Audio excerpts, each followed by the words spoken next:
Os anos de história do Alouette 3 espelham não só a sua capacidade como aeronave, mas também o colocam como interveniente direto em momentos-chave da história recente de Portugal. O filme que vamos ver relata-nos essa história, contada por quem a viveu.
O Alouette 3, helicóptero com o nome de ave, cotovia, que, embora de aparência frágil, revelou durante 50 anos de operação da Força Aérea ser uma aeronave fácil de voar e extraordinariamente resistente. Mas foi na Guerra de África que se afirmou pelo seu enorme potencial de combate. O seu emprego teve grande impacto no desenrolar da guerra, modificando o conceito da luta contra a guerrilha. Passados 50 anos, a sua presença perdura no imaginário daqueles que o voaram e de todos os combatentes que, de forma direta ou indireta, foram por ele apoiados.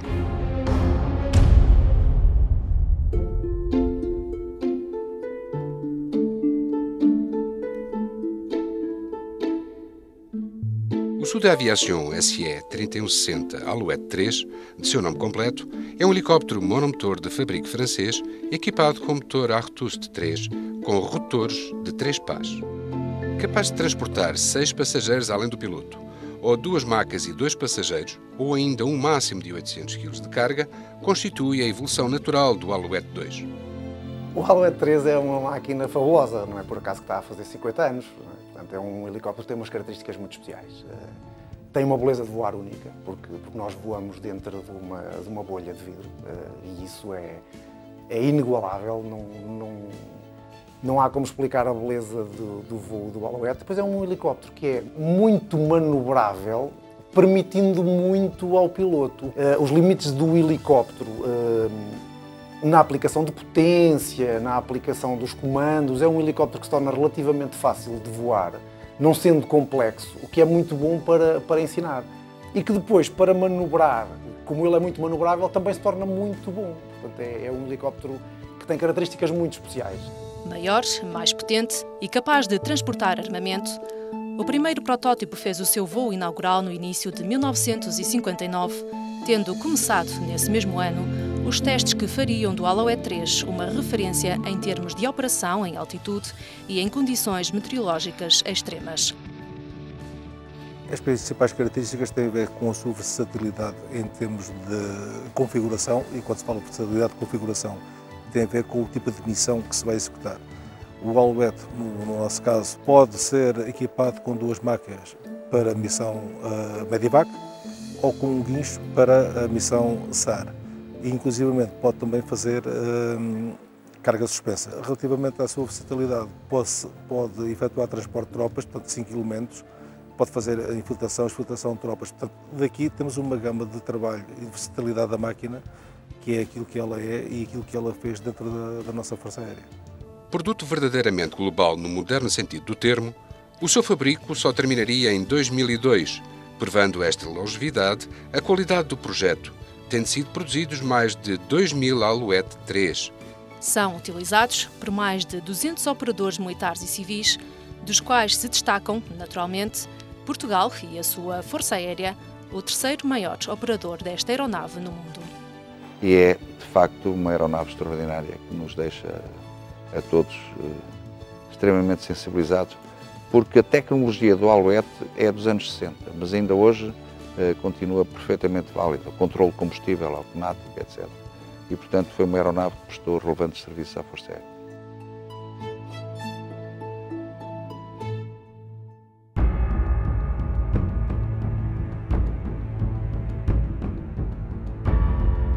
A aquisição em Portugal dos Alouette encontra-se profundamente ligada ao momento histórico que então se atravessava. O mundo mudara decisivamente após o fim da Segunda Guerra Mundial e o projeto ultramarino que Portugal procurava defender e desenvolver entrava em conflito direto com o Terceiro Mundo, que emergira da Conferência de Bandung em 1955. Sendo apoiado pelas Nações Unidas e dentro da estratégia da Guerra Fria, combatia os regimes coloniais exigindo a autodeterminação dos povos autóctonos. O despertar violento do autodenominado Terceiro Mundo começara durante a década de 1950 na Indochina, no Quênia, de domínio britânico, e na Argélia francesa. Aqui, numa guerra sangrenta que duraria entre 1954 e 1962, as Forças Armadas francesas utilizariam pela primeira vez helicópteros em combate, empregando os seus Piasecki H-21 e os Sikorsky H-34, não só para o transporte de tropas, como para operações contra guerrilha, de apoio de fogo e ataque ao solo. A partir de 1958, também os Alouette 2 da Armée de l'Air e da Aviation Légère de l'Armée de Terre entrariam neste cenário, cumprindo com sucesso missões de ligação, observação e evacuação. A Guerra da Argélia é historicamente considerada a primeira guerra de helicópteros. Quando em 1958 chegaram à base aérea número 6 no Montijo os primeiros Alouette 2, os ventos de mudança que ditariam uma escalada de violência na Índia Portuguesa, em Angola, na Guiné e em Moçambique, já faziam sentir os seus efeitos.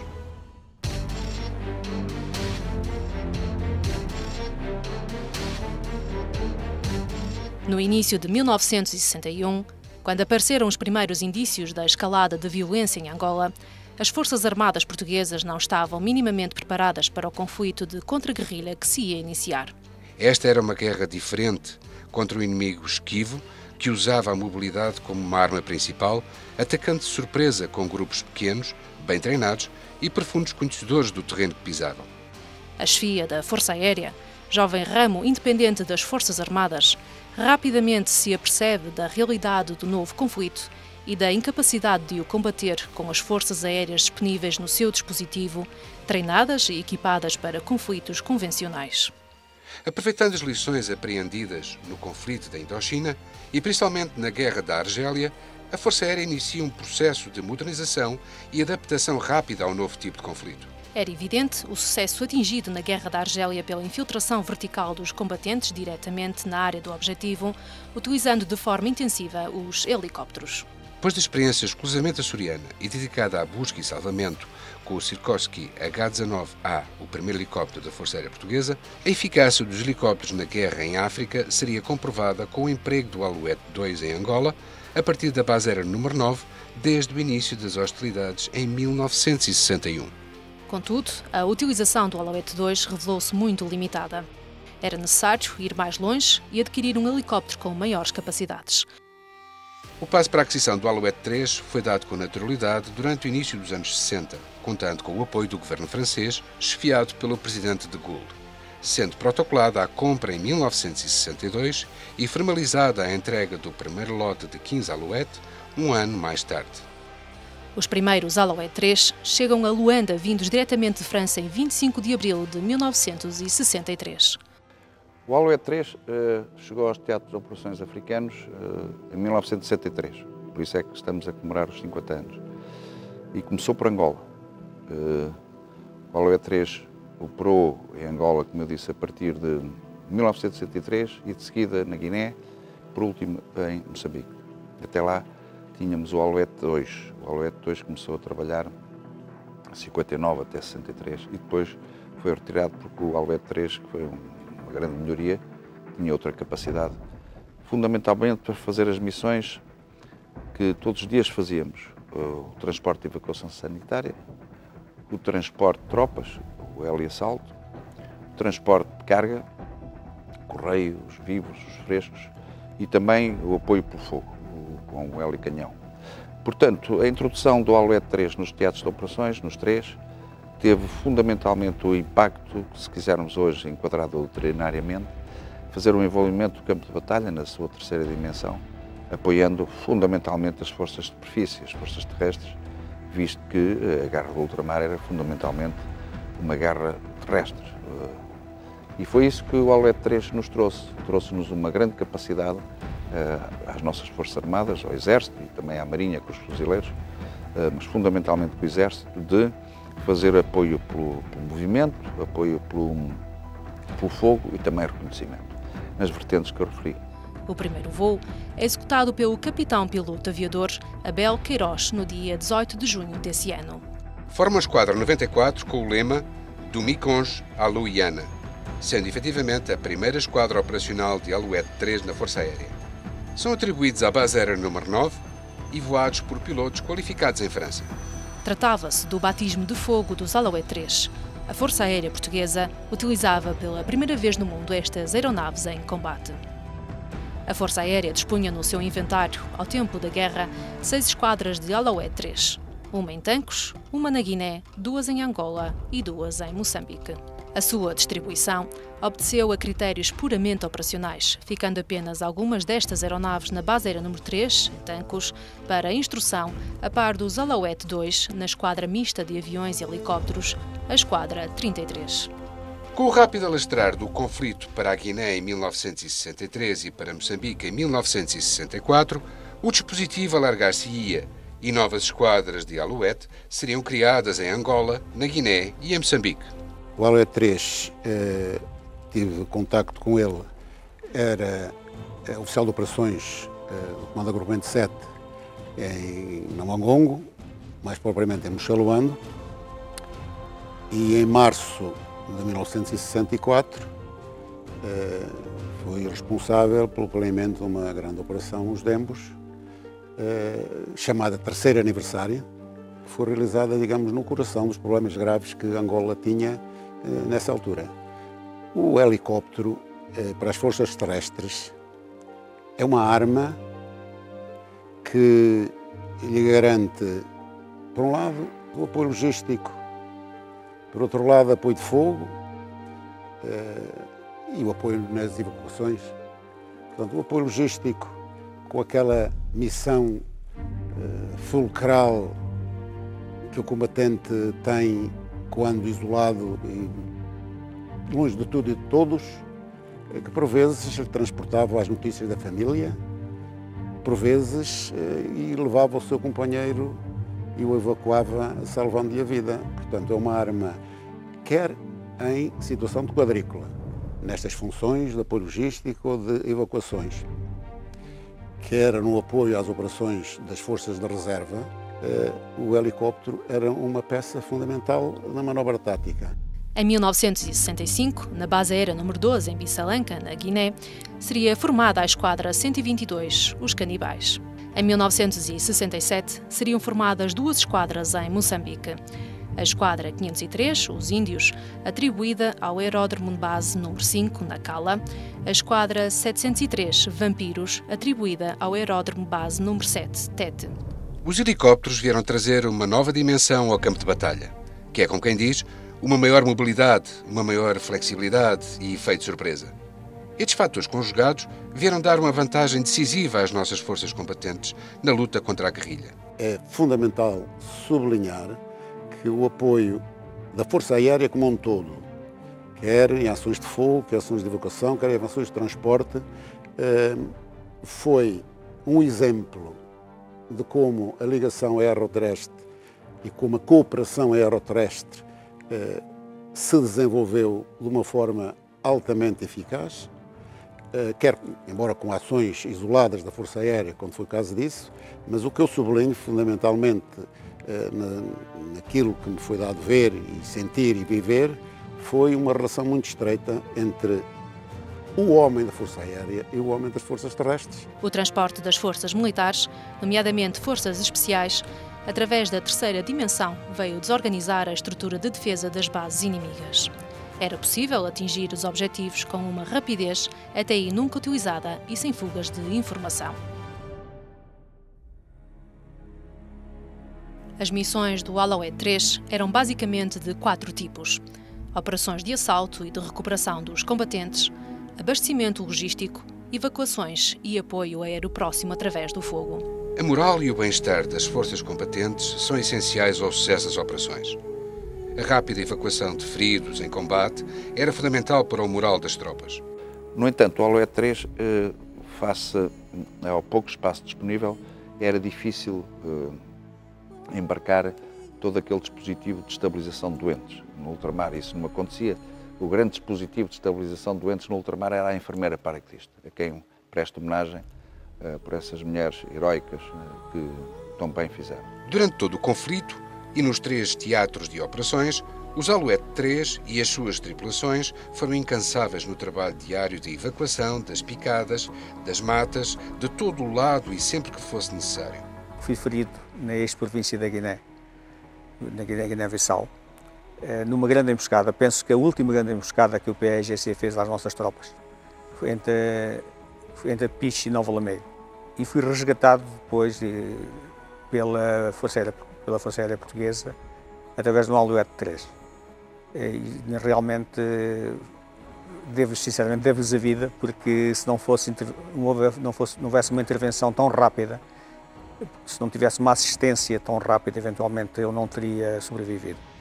Portanto, eu sinceramente devo tudo à Força Aérea e àquela gente que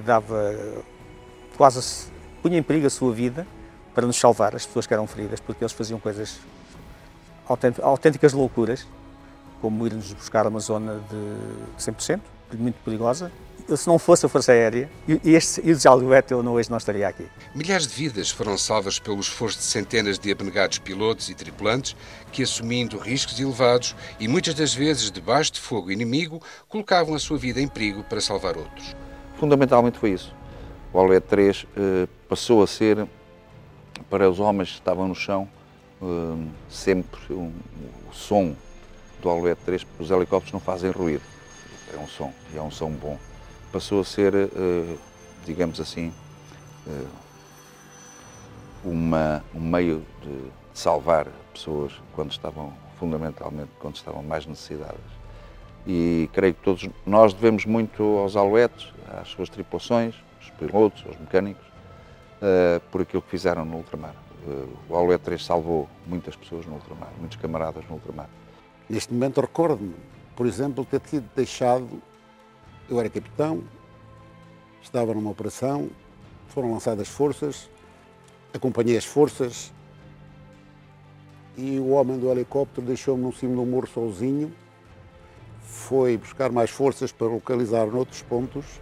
Aqueles rapazes tinham sido transportados comigo, foram à sua missão e eu esperei um quarto de hora ou 20 minutos sozinho acima do morro, debaixo do capim, sem saber se ele tornava a encontrar aquele ponto para me evacuar, salvo seja, para me recolher. Portanto, são situações de vivência, umas felizes porque foi evacuado e salvou a vida, outras menos felizes porque há acidentes que ocorrem, quer com helicópteros, quer com armas de fogo, quer com o inimigo, quer com as nossas tropas.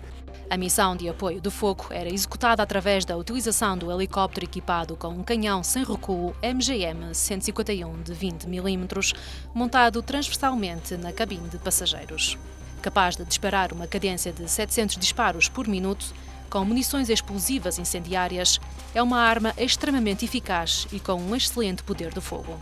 Na luta contra a guerrilha, era temida pelos guerrilheiros e a sua utilização era fundamental para a proteção dos outros helicópteros. O helicanhão, muito popular entre os pilotos, era carinhosamente conhecido por Lobo Mau, na Guiné, e por Tubarão, em Moçambique. Nós não utilizamos praticamente armas axiais, com o Alouette 3 no ultramar. A única arma que nós tínhamos era o helicanhão, mas para ser mais preciso, ainda testamos armas axiais, isto é, alinhadas com o eixo longitudinal do avião, fundamentalmente rockets, foguetes e metralhadoras, 1275, creio, na Guiné, na parte final da Guiné, mas praticamente não foi utilizado. Começamos a utilizar, ou continuamos essa utilização aqui, no continente, em Portugal.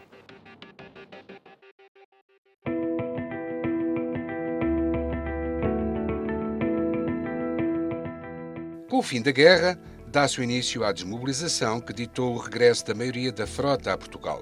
A totalidade dos helicópteros regressados é distribuída pela Esquadra 33 em Tancos e pela Base Aérea número 6 no Montijo.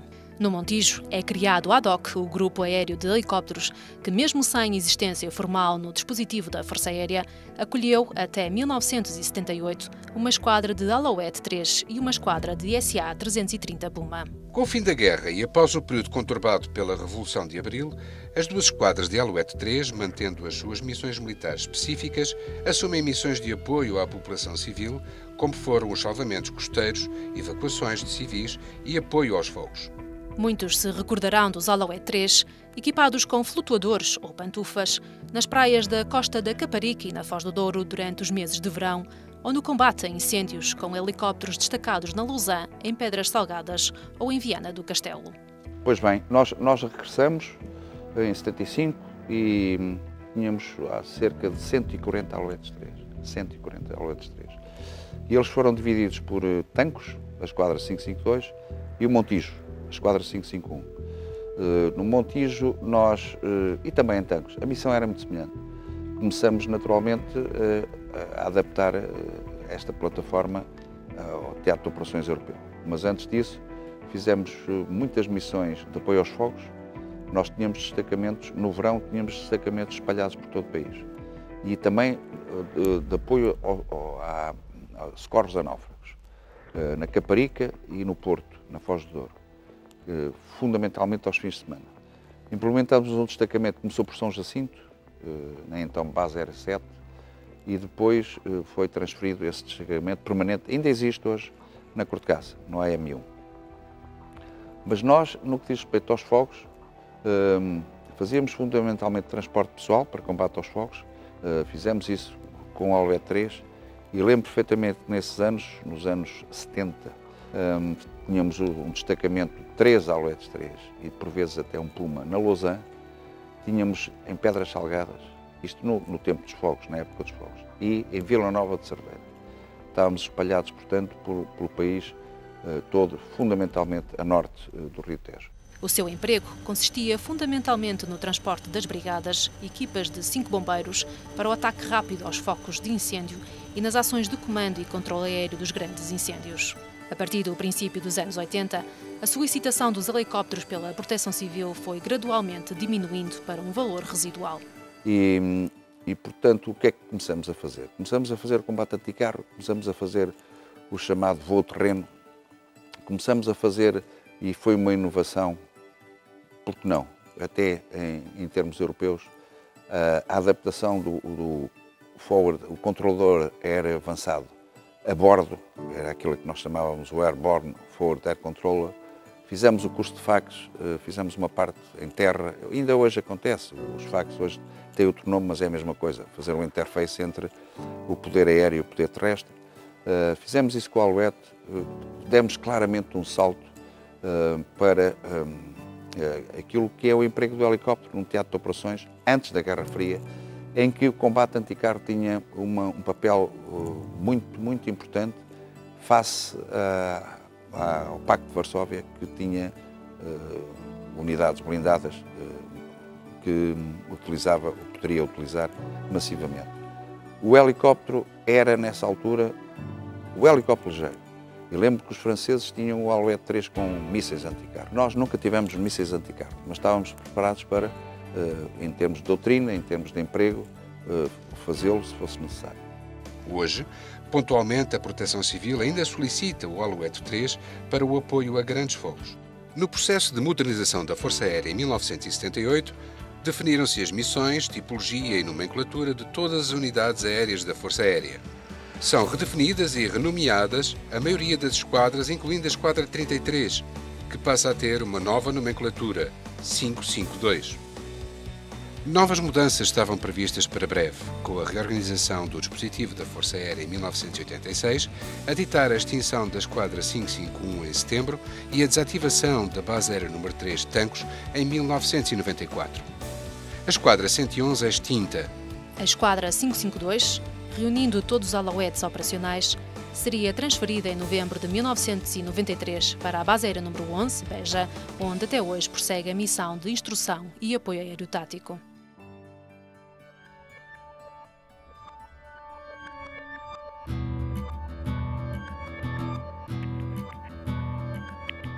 Em Beja, a Esquadra 552 assume para lá da sua missão primária as missões complementares de busca e salvamento costeiro, evacuações médicas, apoio no combate aos incêndios e outras missões no âmbito de apoio às populações. A missão da Esquadra que nós temos atribuída neste momento é transporte aéreo, apoio tático e geral e formação avançada e elementar de pilotos para helicópteros. Dentro da missão que temos atribuída, depois temos vários elementos. Temos busca e salvamento, evacuação sanitária, não formamos só os pilotos para helicópteros, quer da Força Aérea, quer da Marinha, quer formamos também os do Exército que existem, mas formamos os instrutores. Portanto, nós somos a esquadra que garante toda a formação de pilotos de helicópteros, para todos os ramos, e para isso precisamos dos instrutores. Também temos que formar os nossos instrutores, como é evidente. Temos um helicóptero permanentemente destacado em Ovar todos os dias do ano, do nascer ao pôr do sol, para busca e salvamento ou para evacuação médica, portanto, que era uma missão que nós já fizemos há algum tempo atrás. Neste momento fazemos sempre que necessário e basicamente é essa a missão da esquadra, que abrange tudo o que é possível fazer com um helicóptero. A missão principal de um recuperador na Esquadra 552 é manter o alerta no destacamento de Ovar, permanecendo lá durante uma semana e responder a todos os alertas que sejam solicitados, seja de busca, seja de realmente salvamento de vítimas na água ou em ribas ou praias. Para além do treino físico, nós efetuamos treino com aeronave em mar, barragem ou terra. Utilizamos vários equipamentos, como o barco individual, o eyeline, o horse collars, rescue ropes, e utilizamos com vítimas reais ou simuladas com outros recuperadores. Não perdendo velhos hábitos, os Alouettes integrariam em 2000 o contingente das Forças Nacionais Destacadas em mais uma expedição em cenários de instabilidade político-militar. No âmbito de uma operação de apoio humanitário, sob os auspícios das Nações Unidas, 4 Alouette 3 e 33 militares da Força Aérea são destacados para Dili, a quando do processo de independência face à Indonésia. Aí voariam mais de 2.700 horas, destacando-se pela sua capacidade operacional e na excelência de apoio prestado às populações de Timor-Leste. Essa missão marcou porque foi a primeira grande missão que a Força Aérea teve no pós-guerra. Para nós, jovens militares na altura, em que relatos de guerra eram aqueles que nós conhecíamos porque nos contavam, ainda tive algum contacto com quem esteve na guerra, e para nós era uma missão completamente distinta daquilo que nós estávamos habituados a fazer, pelo seu meio ambiente, pela sua distância, pelas suas características, porque conseguimos nos entrosar com todo o meio ambiente que nós encontramos, quer nós, enquanto pessoas de esquadra, quer com os outros.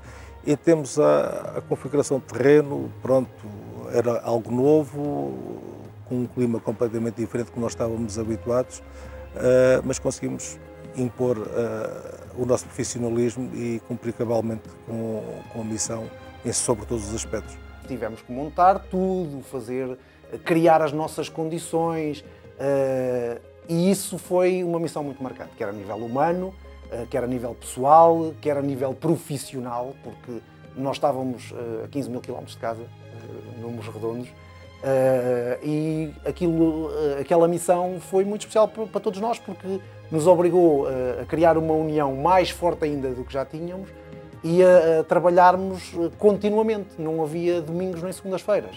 Nós trabalhávamos continuamente todo o tempo, e a nível pessoal e profissional marcou muito, porque as condições eram muito más, todo o contexto que é conhecido, como é evidente, mas foi uma missão muito marcante e muito boa, marcante pela positiva. Gostaria de realçar a data de 27 de março de 2000. Foi uma data que irá ficar, para mim, marcada, porque passados 24 anos, e suponho que 8 ou 9 meses, eu e o Sr. Capitão piloto aviador Carlos Paulino, no 19401, fomos à Ilha da Tauro. Foi a primeira vez, passados esses anos todos, que militares portugueses pisaram essa ilha, de onde saíram os últimos militares portugueses, em 75, que foram evacuados para Portugal. A sua presença foi nacional e internacionalmente reconhecida, tanto pelas autoridades civis e militares nacionais, como pelas Nações Unidas e, muito especialmente, pela população de Timor-Leste.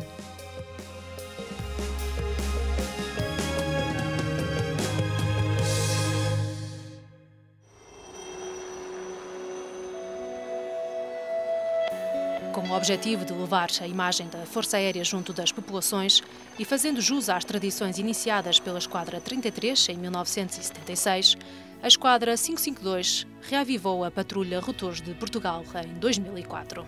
Com exibições por todo o país e no estrangeiro, os rotores foram a imagem de excelência da Força Aérea, revelando um profissionalismo e um perfeccionismo notáveis.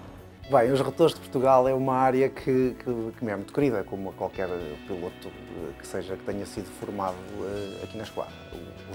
Chegar aos rotores de Portugal era o meu sonho de alferes piloto na Esquadra quando cheguei. E eu via os rotores a treinar e pensava, cada vez que via os treinos, pensava, um dia eu se calhar vou ser capaz de fazer aquilo. Não sabia sequer se iria ser, mas tinha a esperança de um dia eu irei ser instrutor, um dia eu irei chegar ao topo da Esquadra, que era ser piloto dos rotores de Portugal. E cheguei, finalmente, acabei por fazer o meu percurso. Os rotores de Portugal, o que é que têm? Como são helicópteros e trabalham muito perto do público e muito baixo, não é? Porque os aviões não conseguem estar tão perto, não conseguem estar parados à frente das pessoas, não conseguem ter uma proximidade tão grande. Os rotores de Portugal transmitem uma imagem de profissionalismo e de beleza e de dedicação da Força Aérea. E, na minha opinião, e foi sempre isso que eu tive o cuidado de transmitir aos meus asas, ao meu speaker, ao meu flight coordinator, à minha manutenção que trabalhava comigo, era: nós vamos representar a Força Aérea no máximo expoente da aviação. As exibições no Festival Internacional de Vigo ficaram na memória das gentes galegas que sempre acarinharam de uma maneira muito especial os rotores de Portugal. Eles foram, juntamente com a Patrulha Asas de Portugal, o veículo promocional e de recrutamento da Força Aérea.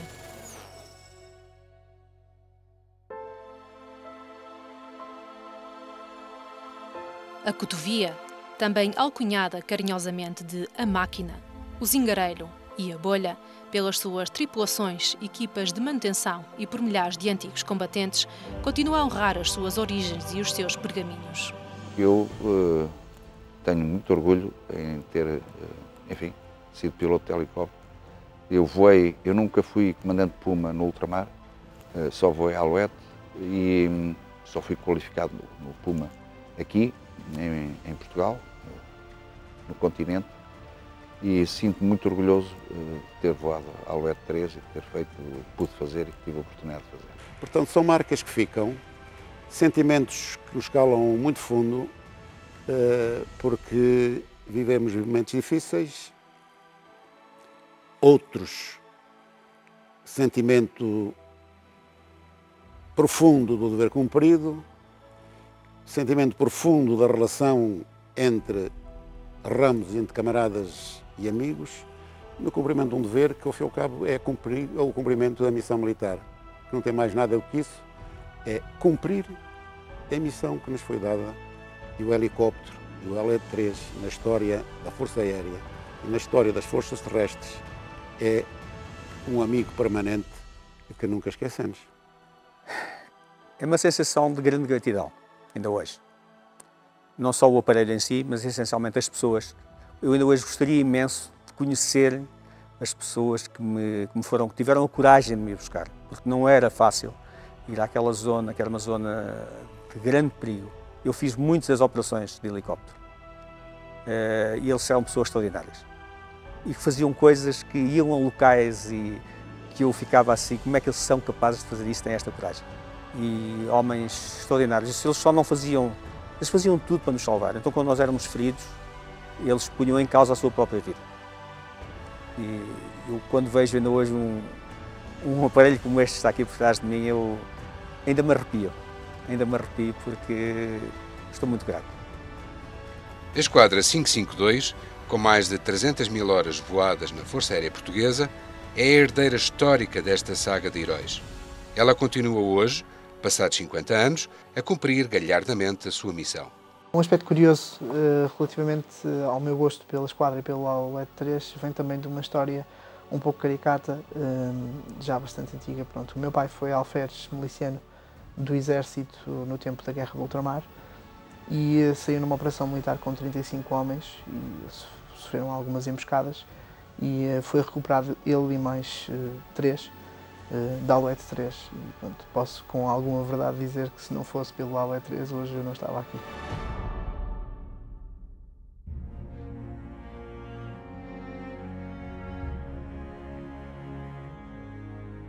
Este filme é uma singela homenagem aos heróis que apareceram em combate voando os Alouette-3. Mas é também um reconhecimento a todos aqueles que durante 50 anos revelaram uma dedicação, abnegação, coragem e capacidades de sacrifício notáveis, dignificando de forma exemplar a Força Aérea e a pátria portuguesa.